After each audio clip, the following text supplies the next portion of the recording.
Bem, boa tarde a todos, né? Agradeço o convite, agradecer pelas palavras do professor Ivanaldo, queria agradecer também à professora Majaci pelo convite, prazer conhecer a professora Débora, e as nossas falas, né, como eu já falado antes, vai ser complementar, né? Você abordou aí a questão da resiliência, trabalho também com essa questão da resiliência, tem sido um tema que a nível de Brasil é um pouco recente, né? Mas a nível de Europa a gente já vê isso daí, que eles já estão muito à frente, né, muito mais adiantados, enquanto a gente ainda está discutindo a questão conceitual, né, eles já estão desenvolvendo estratégias, né, aplicando estratégias para melhorar a resiliência das cidades, principalmente a desastres. Né? Então, eu vou projetar aqui o meu slide.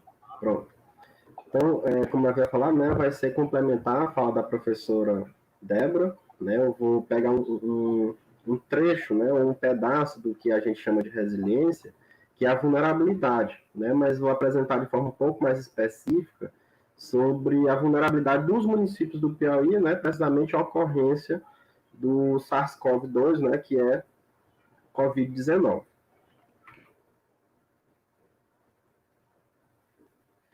Então, inicialmente, né, a gente precisa entender o que vem a ser essa saúde ambiental.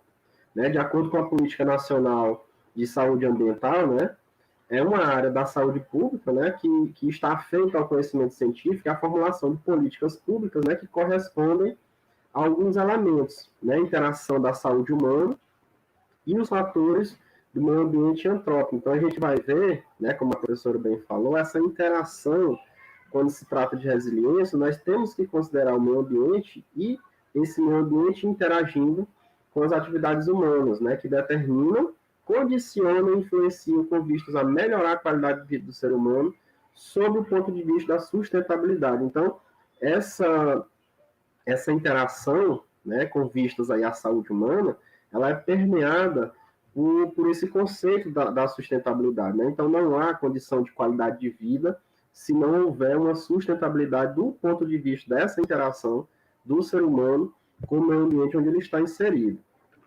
E aí partimos aqui para um conceito, né, um pouco mais completo, né, por assim dizer, que diz respeito à saúde, né, que reflete a conjuntura social, econômica, política e cultural. Então, neste caso, a saúde ela não representa a mesma coisa para todas as pessoas. Né? Daí a gente vê que, rebuscando a fala da professora Débora, a resiliência também ela não apresenta as mesmas condições para as pessoas que estão inseridas em um determinado espaço. Né? Existe a condição social, econômica, política e cultural que vai diferenciar esse potencial de resiliência e, no caso do conceito que eu vou abordar, vai diferenciar também a vulnerabilidade dessa população. Certo? Então, como complementa aí, né, diz assim, dependerá de valores individuais, concepções científicas, religiosas e filosóficas. Então, o mesmo, aliás, pode ser dito sobre as doenças, ou seja, as pessoas apresentam condições diferentes de vulnerabilidade, por exemplo, ao Covid-19, certo? Então, os conceitos mais precisos, né, que eu vou trabalhar é justamente essa urbanização, a segregação social e a vulnerabilidade. Então, a urbanização, né, a gente pode ver que ela é desigual. Né? Milton Santos já dizia que essa urbanização ela é desigual, ela não ocorre da mesma forma nos espaços geográficos, certo? E aí não cabe aqui, né, pela questão do tempo, dizer ou abordar por que ela é desigual, que fatores interferem, porque aí já seria uma outra discussão. Então, do ponto de vista do crescimento urbano, a urbanização ela resultou na exclusão social, e essa exclusão social ela vai resultar no processo de segregação, né, em relação às classes menos abastadas. E esse processo de segregação ele vai ser importante para a gente entender a vulnerabilidade, né, que diz respeito à exposição de indivíduos e bens e o grau de resistência e de resiliência desses indivíduos, né, e comunidades à ocorrência de processos e eventos potencialmente danosos, no caso nós vamos trabalhar aqui com um tipo de desastre, né, que é o desastre, um dos tipos de desastre biológico, por exemplo, é a pandemia do Covid-19, né, classificado dentro das conceituações como um tipo de desastre biológico. E aí, vou apresentar aqui alguns resultados de 2 estudos, né, que foram realizados, aliás, 3 estudos que foram realizados por professores do Instituto Federal do Piauí, que mostram justamente essa condição de vulnerabilidade dos municípios do Piauí. Então, aqui nós temos um mapa de um trabalho que foi produzido e publicado na revista Geossaberes, né, por uma equipe composta por professores tanto do Instituto Federal do Piauí como da Universidade Federal do Rio Grande do Norte. São as rotas iniciais, né, de importação e disseminação da Covid-19, né, de acordo com os primeiros registros. Então, de acordo com esse estudo, né, levantamentos que foram feitos, a Itália foi o principal vetor de transmissão para o território brasileiro, né, tanto que no dia 26 de fevereiro foi identificado o primeiro caso lá em São Paulo, e o último caso foi identificado, o último estado, né, que foi identificado caso foi em Roraima. E aí, um dos produtos, né, desse estudo aí, que mostra justamente os clusters de vulnerabilidade demográfica, né, de morbidade ao Covid-19 no Nordeste do Brasil. A gente vai ver que é baixo, né, mas alguns centros eles se destacam, né, como, por exemplo, aqui a capital Teresina, ela se destaca justamente por uma vulnerabilidade alta. Aí você pode imaginar como pode Teresina, que tem o maior PIB, que tem uma saúde que, se a gente for comparar aos demais municípios, apresenta maior qualidade. Então, como que uma capital que se destaca, principalmente pela sua qualidade em saúde, ela pode apresentar a mais alta taxa de vulnerabilidade do estado do Piauí? Porque a gente não considera só isso, né? A gente considera outros fatores, né, que não cabe aqui, devido ao tempo, especificar, mas está aí o artigozinho, né, a questão da referência, né, caso alguém queira pesquisar depois. Então, a gente vai ver aqui que, no caso do Piauí, o município, né, que apresenta essa mais alta taxa de vulnerabilidade é Teresina, certo? Então, é como se a gente dissesse, é uma coisa meio contraditória, né? O mesmo nível de qualidade que faz com que Teresina se destaque é a mesma situação que faz com que ela se destaque do ponto de vista negativo para apresentar maior vulnerabilidade. Aqui nós temos um outro estudo, né, que foi realizado aí em parceria, um estudo que foi realizado em parceria com a Universidade Estadual do Ceará. A gente vai ver aqui as correlações, né, existentes entre algumas variáveis dependentes e algumas variáveis independentes. Né? No caso aqui, a gente vai ver o número de casos confirmados, a correlação em relação à população feminina. Então, a gente pode ver aqui, né, que apresentou uma alta correlação, certo? A gente pode ver aqui que, quando a gente cruza os dois mapas, a gente vê praticamente que eles se sobrepõem, né? A mesma coisa acontece para a população masculina, também apresentou alta correlação. No caso do Piauí, a gente vai ver que a população feminina ela é mais contaminada, mas a população masculina apresenta a maior taxa de óbito. Então, tem esse diferencial, embora tenha apresentado alta correlação para as duas variáveis. A população com 65 anos ou mais, também a gente vê uma alta correlação, certo? Justificando aquela medida lá da OMS, né, de que essa população é uma das mais vulneráveis, se não a mais vulnerável. A gente vai ver também, no caso de estabelecimento de saúde, a mesma situação, né, uma alta correlação, certo? Como eu havia mostrado para vocês, o fato de Teresina ter todo esse aparato estrutural, né, do ponto de vista da capacidade de suporte para reagir a desastres naturais, faz com que ela se torne um centro de atração, né? Se torne um centro de atração, e isso, no primeiro momento, né, pode parecer algo que, de certo modo, é bom, mas do ponto de vista geral, a gente vai ver que sobrecarrega o sistema de saúde e sobrecarrega outros equipamentos urbanos do município.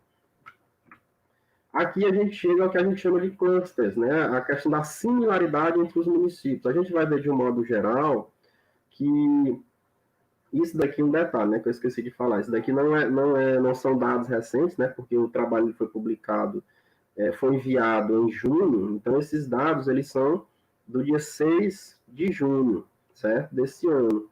Mas não mudou muita coisa, certo? Então a gente vai ver ó, que nesse cluster 1, né, o nível de similaridade desses municípios é maior justamente naqueles municípios considerados interioranos, enquanto a gente vê que se destaca aqui no cluster 5, né, só Teresina. Por quê? Porque nenhum outro município do estado do Piauí tem todos aqueles equipamentos urbanos que a capital tem. E a gente vai ver destacando aqui, né, o cluster 4, que seria aqueles municípios que estão aí no segundo nível, né, em termos de similaridade, seria, por exemplo, Parnaíba.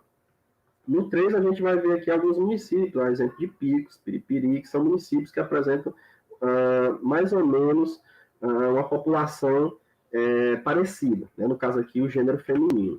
No caso do masculino, a mesma situação. A gente vai ver Teresina despontando no cluster 5, sozinha. A maior parte dos municípios também localizados no cluster 1, que são aqueles municípios de menor porte.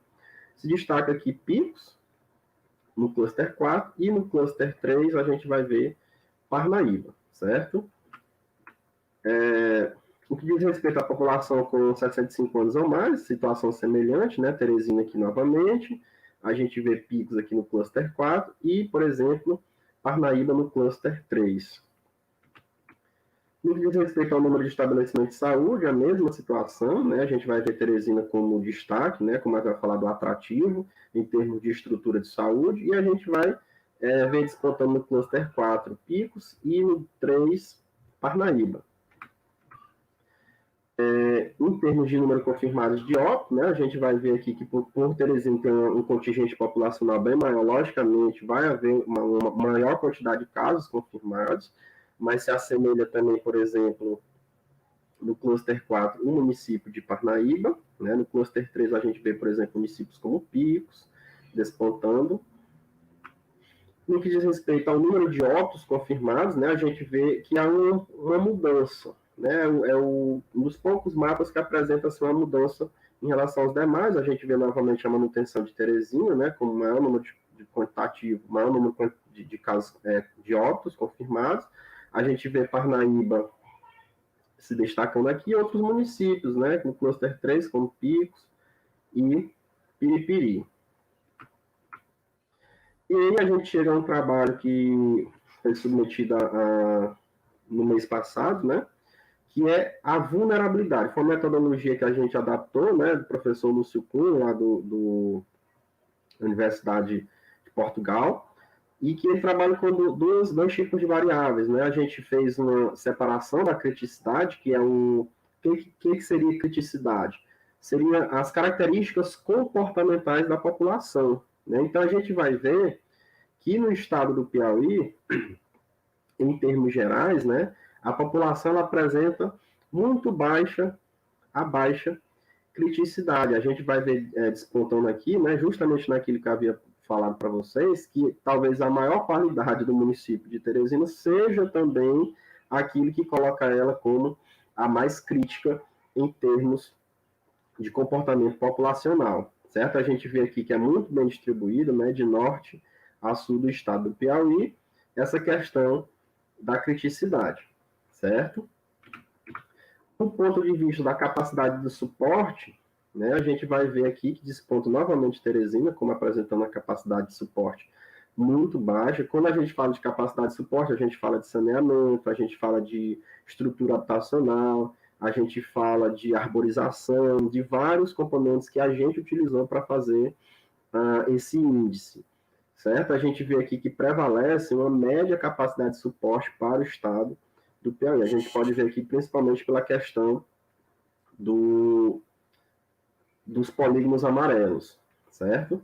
E aí, quando a gente integra esses dois índices, né, a criticidade e a capacidade de suporte, a gente vai ver que prevalece no estado do Piauí, de certo modo, né, uma vulnerabilidade que varia de muito baixa a baixa, né, com destaque aqui para a capital, que apresenta a vulnerabilidade muito alta, né, o único município que apresenta essa vulnerabilidade muito alta, corroborando os dados daquele outro estudo, né, do estudo que foi realizado pelos professores da Universidade Federal do Rio Grande do Norte, em parceria com os professores do Instituto Federal do Piauí. Então, de tudo isso, o que a gente pode concluir, né, que os municípios com maior quantitativo de casos confirmados de infecção e óbito por Covid exibem uma variação fortemente relacionada a variáveis independentes, ou seja, essas duas variáveis, que no caso é o número de casos confirmados e o número de óbitos, elas variam com o gênero, se é feminino, masculino, com o número de estabelecimentos,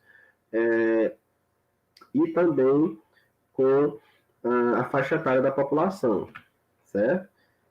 Nós podemos ver que predomina a criticidade média, né, em 83 dos 223 municípios que nós analisamos, não tinha dados para o município de Nazaré, então ele foi desconsiderado, certo? Há uma prevalência da capacidade de suporte média em 141 municípios do estado do Piauí, certo? E há uma preponderância de vulnerabilidade socioespacial baixa à dispersão do Covid, né? Essa vulnerabilidade baixa está presente em 86 dos 223 municípios analisados. Então, meu muito obrigado.